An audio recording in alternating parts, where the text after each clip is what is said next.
and ready! GMA Weather, serbisyong totoo ng GMA News.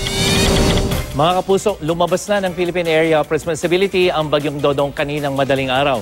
At bukas magiging maalinsangan sa malaking bahagi ng Luzon, lalong-lalo na dyan sa may Pagudpud at Apari, kung saan hindi bababa sa 41 degrees Celsius ang init factor.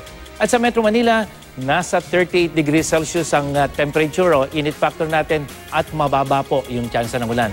38 degrees Celsius naman ang damang init dyan sa bayan ng Giwan sa may Eastern Samar at sa Mindanao, posibleng pumalo naman sa 42 degrees Celsius dyan sa may Dipolog. Asahan naman ang mahinang ulan sa Northern Luzon bukas ng hapon. Base naman yan sa datos ng The Weather Company.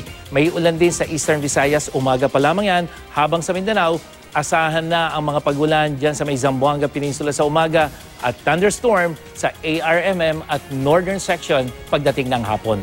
Mang Tani, nag-post po si Mark Vincent Veresio sa Magtanong kay Mang Tani. Ito po yun.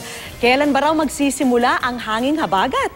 Yes, Vicky, Mark. Sa huling bahagi ng Mayo, pangkaraniwan humihina ang easterlies at unti-unting nagsisimula naman yung paglakas ng hanging habagat o yung southwest monsoon. At base sa pinakabagong El Nino Advisory ng Pag-asa, sa kalagitnaan ng Hunyo, inaasahan ng tagulan. Pero bago umira lang habagat, isa pang bagyo ang posibleng pumasok sa Philippine Area of Responsibility. Ang tropical storm na may international name na Dolphin na nasa may Western Pacific Ocean. At sa track ng The Weather Company, may tsansa ito na lumiko bago pa man pumasok ng PAR pero yan yung babantayan natin. At patuloy nga nating babantayan dahil sakaling pumasok araw ng linggo, posibleng hatakin ito yung hanging habagat. Yan ang latest mula sa GMA Weather. Ako po si Nathaniel Cruz. Pagplano para sigurado. I am ready. Serbisyong totoo ng GMA News.